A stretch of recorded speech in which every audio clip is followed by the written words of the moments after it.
Kita sedia maklum berkenaan tentang cacar monyet yang sudah pun dilaporkan beberapa kesnya di beberapa negara di Eropah dan juga di utara Amerika dan juga di berpunca daripada negara-negara di Afrika juga. Kita nak mengetahui dengan lebih lanjut apakah puncanya dan juga bagaimana kaedah pengawalan untuk cacar monyet. Ya, kita nak terus saja bersama dengan tetamu kita di studio, Dr. Vighneshwaran Muthu, Ketua Penolong Pengarah Kanan Bahagian Kawalan Penyakit KKM. Selamat pagi, Doktor.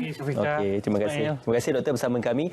Kita nak mengenal terlebih dahulu berkenaan cacar monyet ini, apa yang perlu diketahui dan apakah punca kepada cacar monyet ini? Okey, cacar monyet ni atau monkeypox ni adalah satu penyakit zoonotik. Zoonotik maksud dia daripada haiwan vertebrate pindah ke manusia lah. Tapi dia ada host dia sendiri dan monkeypox tu satu misnomer. Kenapa? Sebab host yang kepada monkeypox virus ni bukannya monyet tapi rodent-rodent yang ada di Central Africa dan juga Western Africa. Tetapi disebabkan kes pertama virus ni ditemukan pada tahun 1958 di Belgium, waktu tu di kalangan monyet, so dia dikenali sebagai monkeypox. So misnomer tu yang kita melihat, yang monkey tu yang boleh menyebabkan perpindahan penyakit ni. Bukan hanya monkey, disebabkan virus ni ada plasticity, maksud dia boleh menjangkiti mamalia lain dan establish infection. So mamalia yang menjadi host adalah rodent-rodent ni, tapi disebabkan ada interaksi di kalangan monyet dengan mamalia ni atau manusia memakan atau bersentuhan atau mengambil rodent-rodent ni sebagai pet boleh menjangkiti manusia. So apa yang kita tahu yang virus monkeypox ni dia daripada haiwan ke manusia. Itu adalah virus monkeypox. Tapi selain monkeypox tu ada juga daripada orthopox virus ni, camelpox, ada cowpox, ada smallpox, ada skunkpox and so on. Chickenpox lain, family lain tapi berupakan fever and rash lah. Jadi bila doktor dah menyentuh mengenai pox yang lain tu, tapi yang paling kita biasa dengar ialah chickenpox, smallpox, dan sekarang ini monkeypox, tapi semuanya berkaitan dengan kulit dan juga ada nampak ruam. Jadi macam mana kita nak membezakan ruam untuk setiap pox ini? Okey, so tadinya kita sebut fever with rash lah. So kes-kes begini ni, contohnya monkeypox, smallpox kita jangan cakap sebab dia ada eradicate, tapi kita cuba bandingkan yang common dekat Malaysia, chickenpox lah. So chickenpox dengan monkeypox ni berbeza. Berbeza dalam inkubasi time dia. Inkubasi lebih awal di chickenpox berbandingan dengan monkeypox. Monkeypox dia boleh 7 hingga 14 hari tapi selalunya boleh jadi 5 hari sampai 21 hari. Sedangkan chickenpox ni lebih awal lagi. Dalam masa 6 hingga 9 hari dia dah boleh jangkiti daripada expose dengan ada simptom. Dan kita lihat demam. Apabila demam terjadi pada monkeypox dan kita ada rash. Now, perbezaan tarikh demam dengan hari berapa kita ada rash. So kalau pada monkeypox dia rash tu dalam 3 hingga 4 hari. Sedangkan chickenpox tu boleh awal, boleh lebih delay lagi. So itu perbezaan. Dan rash tu tersendiri.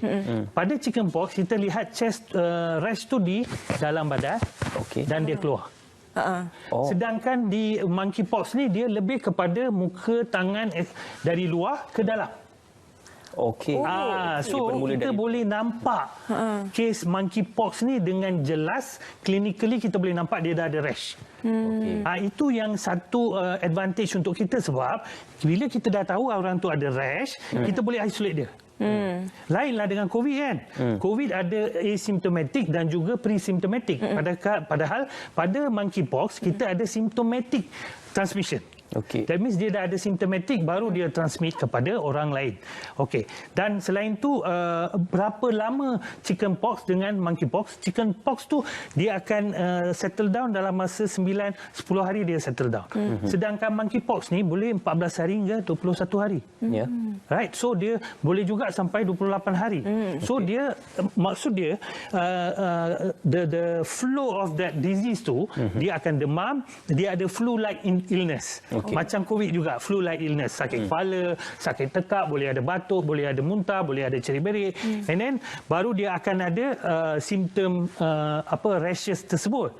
Now, itu adalah salah satu cara kita nak identify yang mereka itu monkeypox atau chickenpox. And then dekat Malaysia kita memang tak ada monkeypox. Belum lagi. And then very important adalah travel history. Travel history atau kontak dengan kes monkeypox.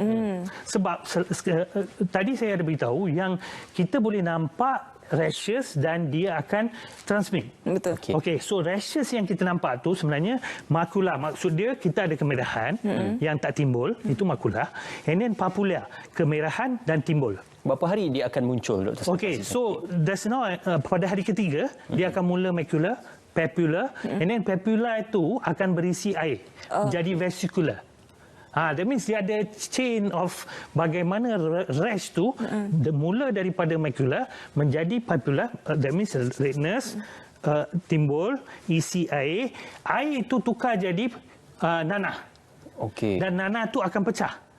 Nanah pecah, bila nanah pecah kan kita ada macam creping macam tu kan, lepuk tu kan.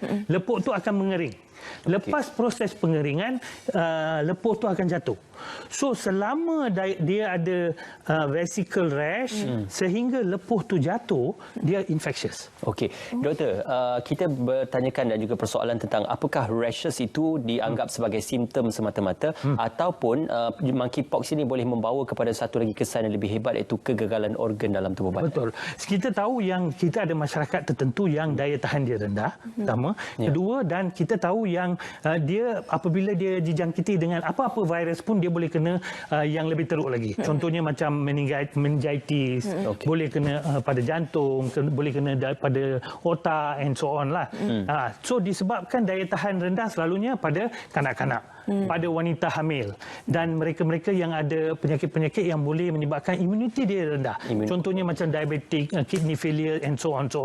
Dan pasien-pasien yang menerima transplant dan juga orang tua. Tapi kan di sini kita dapati bahawa apa yang terjadi di Europe ni berbeza daripada yang selalunya, lazimnya terjadi di Afrika, Central Africa, Western Africa, endemik, memang ada kes dekat situ, tak pernah dari luar, dan ini adalah pertama kali tiba-tiba dalam bulan Mei ni pop up. And then dia pop up, dia tu together. So together dia pop up and then dia ada human to human transmission. Itu yang menyebabkan kita risau. Adakah dia telah keluar daripada tempat endemik ke tempat-tempat sebegini? Contohnya, mungkin ada yang somebody yang sakit daripada Western ataupun Central Africa yang travel ke Eropah dan mengenakan kepada orang lain. Dan kita dapati bahawa pada lazimnya yang luar, yang pada muka dan tangan, ini lain pada area genital dan juga perigenital. Maksudnya reproductive system organ. Dan kita tengok kebanyakan adalah lelaki muda. Alright. Apakah sexual intercourse antara penyebab-penyebab? Itu kemungkinan yang kita sedang melihat dan pakar-pakar sedang melihat kemungkinan. Sebab kita dapati bahawa dalam feces manusia, that means dalam kotoran manusia pun ada virus. That means ada saluran pencernaan dan dia boleh keluar. And then kontak rapat. That means kita kontak berdekatan, and then dalam saliva ataupun air liur manusia yang dijangkiti dengan virus ini boleh ada virus tersebut. So selain itu droplet lah. So kita tahu yang COVID tu daripada droplet, tapi dia droplet yang lebih kecil. Sedangkan monkeypox ni dia memerlukan droplet yang lebih besar. That means kalau banyak bercakap and so on, dia akan jatuh lebih cepat lah kepada graviti tersebut. Dan daripada hasil penelitian yang kita dapati, dia kena ada time frame untuk kita menjangkiti seorang di tempat yang tertutup. Upamanya kita duduk di dalam jarak 1 meter untuk 3 jam, baru adalah risiko untuk menjangkiti orang lain. Right. So sekarang apa yang kita risau adalah kes yang terjadi di Europe ni awalnya mungkin sebab kita tengok masa inkubasi tadi, kita lihat 7 to 21 days, let's say lah, and then dia pop up. Kita calculate, let's say dia pop up daripada awal Mei. That means 21 hari sebelumnya ada kontak. That means awal-awal April tu mungkin terjadi exposure kepada kes ataupun ada index kes yang pas kepada orang, mungkin ada gathering ke atau aktiviti-aktiviti tertentu ke yang menyebabkan adanya perpindahan virus tersebut dan dia menyetuslah. Contohnya di Madrid dia ada super spreader di sauna. Adult sauna. And then yang di Amerika dia ada kontak dengan kes yang di Canada. So ini adalah satu-satunya kita risau yang mereka kontak daripada satu tempat balik ke rumah dan dia menjangkiti keluarga dia. Okey. Dan keluarga dia dijangkiti pula. Itu yang kita risau. Satu lagi kerisauan ialah kerana virus ini kali pertama ditemui pada 1970-an seperti masa itu. Alright. Adakah virus ini sudah bermutasi? Kalau kita tengok COVID-19 ini begitu cepat dia punya peranakan dia. Kalau ini bagaimana? Okey, kita ada beza daripada RNA dan DNA virus. DNA virus bukan mudah dia nak change. Sebab dia ada chain yang ikut dia. That means kalau dia ada dua chain. Maksud dia A ke T atau C ke G macam itulah. Let's say ada mutasi sini, dia tak bagi dia mutasi. Dia akan tarik balik molekul-molekul supaya you stable. So dalam konteks monkeypox kita ada dua clade lah. Satu central clade, satu western clade. Now central clade lebih tinggi fatality. Sekitar 9 hingga 13% kematian. That means daripada 100, 13. Dan daripada 13 tu lebih banyak kanak-kanak. Sebab pada kanak-kanak monkeypox ni lebih ganas lagi. Right? And then pada smallpox pada chickenpox lain, dewasa lagi teruk. Ya kan? Okey, now yang tadi saya beritahu yang central, yang western Africa, dia punya kadar kematian dia lebih rendah, di bawah 1%. That means yang central punya virus tu lebih ganas berbandingkan yang western. Now, kita kena tahu, kita sedang pakar-pakar sedang melihat dari manakah asalnya virus ni. Kita boleh tahu asal virus tersebut dari mana. Itu mungkin dalam masa seminggu atau 2 minggu kita mungkin tahu kewujudan virus itu daripada manalah. Tetapi sekarang yang kita di Malaysia ni risiko kita masih rendah pertama sebab kita bukan endemik. And then kebanyakan rodent-rodent yang kita ada di wildlife tu tidak serupa dengan rodent-rodent yang ada di Afrika. Alright. And then satu lagi yang kita harus tahu, paling penting sekarang ni travel. Travel sebab kita dapati bahawa kes-kes di Eropah, Australia, and then America, Canada.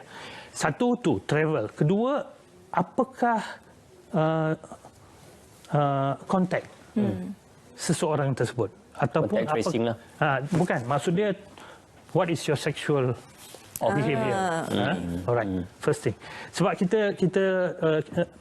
kita trying to postulate kenapa ni boleh terjadi. Adakah sexually transmitted atau tidak? Is it because unprotected sexual Definitely. Alright. One is that, or maybe because contact. Sebab berpeluh atau kontak dekat, ada vesicle atau lepuk and kita inilah. But this is knowledge we trying to find out. Tapi yang paling kita utamakan sekarang mereka-mereka yang balik daripada negara-negara ini yang adanya kes-kes ni yang kemungkinan kontak dengan kes yang ada simptom monkeypox. Mereka apa yang kita nak, mereka datang ke klinik kesihatan atau apa, atau isolate diri dia kalau dia ada ruam-ruam begitu, and then datang ke klinik supaya kita dapat mencegah adanya transmission kepada yang lain di rumah. Ya kan? Sebab kita tahu yang ada mekanisme protection pada mereka-mereka yang menerima smallpox vaksin. That means yang lahir sebelum 1981.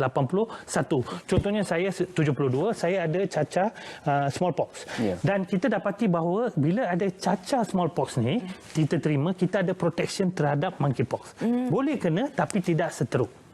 Tetapi yang kita ada golongan yang selepas tahun 82, 83, kemungkinan 84 onwards kita di Malaysia tidak memberi vaksinasi smallpox sebab dah eradicate, kemungkinan mereka tidak ada protection terhadap cross protection terhadap monkeypox. Itu saya nak sentuh juga. Ada dakwan mengatakan kesukaran untuk kembali mendapatkan vaksin smallpox itu kerana ia sudah tiada lagi ditawarkan. Jadi pada ketika ini apakah antara kaedah-kaedah perlindungan ataupun vaksin yang boleh diberikan untuk monkeypox? Sebenarnya monkeypox ni self-limiting disease. Dia akan baik. Dia akan baik sendiri. Just that kalau dia demam bagi ubat demam. Kalau dia gatal bagi ubat gatal. Mandi, pakai calamine lotion, pastikan your bedding tu tukar sebab clothing bedding kita yang ada monkeypox tu boleh transmit ke orang lain. Okey. So bedding tu semua kita tukarlah. That means monkeypox tu kalau daya tahan kita bagus, kita akan sembuh. Sembuh 100%. Okey. Tetapi ada golongan-golongan tertentu yang kemungkinan boleh kena yang macam tadilah complication tadi kan, macam meningitis, encephalitis. Okey. Doktor, kalau ibu mengandung apakah ada risiko untuk kecacatan janin kalau terkena monkeypox? Yes, sebab kita dapati bahawa dia macam ni kita kena lihat pada kehamilan. Pada trimester pertama dia adalah waktu pembentukan janin. Okey. Pada trimester pertama and plus minus trimester kedua dijangkiti sebarang virus. Bukan hanya monkeypox, rubella. Ya kan? Rubella atau toxoplasmosis adalah parasite. Itu boleh menyebabkan kelainan atau terjadinya hambatan pembentukan organ pada janin. Itu boleh menyebabkan janin tu abortion atau mati dalam kandungan atau lahir dengan kecacatan. So itu yang kita nak beritahu kepada ibu-ibu hamil, pastikan kita tahu siapa yang kita kontak. Ya kan? And then saya dah beritahu monkeypox ni boleh kita tahu daripada mata kasar. Mata kasar. Kalau dia ada rashes di badan yang berbentuk dia kan rashes pada monkeypox ni dia sama dia punya proses. That means kalau dia vesicle lah semua. Lain dengan chickenpox. Dia akan ada berbeza sikit. Ada yang macular, ada yang papular, ada yang vesicle and so on. Tapi pada ni dia memang uniform. Very easy to identify. Doktor, saya nak bertanya, kalau macam chickenpox kita maklum kalau orang kata dah kena sekali dah tak kena dah. Yes, tapi kalau untuk monkeypox ni bagaimana? Yes, dia ada immunity macam tadi saya beritahulah yang kita dah terima cacar smallpox tadi, yang vaksin tadi, saya dah ada immunity. Ya kan? Tapi disebabkan monkeypox ni adalah serupa orthopox, tapi saya boleh kena very mild atau tak kena langsung. Doktor, kita juga sedia maklum mereka yang mengalami masalah dermatologi juga mempunyai daya imun yang agak kurang sedikit. Jadi apakah mereka yang mempunyai masalah dermatologi sedia ada juga boleh terdedah kepada monkeypox? Oh ya, lebih senanglah sebab tadi saya beritahu mucous membrane, daripada respiratory, daripada adanya luka. Luka tu kita punya kulit ni dia kan waterproof, ya kan? Tapi bila dia dah pecah, virus akan masuk dengan lebih senang. Contohnya kita tergigit dengan haiwan yang ada host kepada virus tersebut, macam rodent gambia itu. Dia lebih cepat dia akan masuk ke dalam tubuh badan kita virus tersebut. So jika ada luka-luka pada badan kita atau kita ada rashes and so on, lebih senang kita kena jangkiti dengan virus-virus yang boleh transmit langsung daripada orang lain. Okey, doktor, walaupun di Malaysia ni masih belum ada lagi kes cacar monyet ini, tapi mungkin doktor boleh berikan sedikit nasihat kepada keluarga Malaysia untuk ambil peduli mengenai cacar monyet ini. Pertamanya kita punya travel lah. Kedua, kita kena tahulah kalau kita nak kontak dengan orang-orang tertentu, kita kena tahulah dia ada tak expose kepada monkeypox ini. And then kita mengambil kira risiko apabila kita travel kepada negara lain, adakah penyakit ini ada ke tidak di negara tersebut, atau kadar kejangkitan di negara tersebut macam mana. Yang ni information kita boleh dapat. Dan selain itu kebersihan diri. Dia sama untuk chickenpox juga. Mandi, kita kena jaga kita punya bedding, kita kena jaga pakaian kita, jangan samakan dengan anak-anak kita and so on. And then kita jaga kebersihan kita. And then kalau kita sakit, kalau kita memang ada terexpose ke monkeypox, datang ke klinik. Datang ke klinik and then bercakap dengan doktor yang ada atau health staff dekat situ, and then at the same time isolate diri kita. Macam COVID lah. Sama berapa hari untuk isolate itu? Isolation, sebenarnya kalau seorang dijangkiti itu selama dia lepuh tu hilang. Sampai sembuh. Sampai sembuh. Sebab dia self healing kan. Dia self healing. And then dia lepuh tu akan jatuh.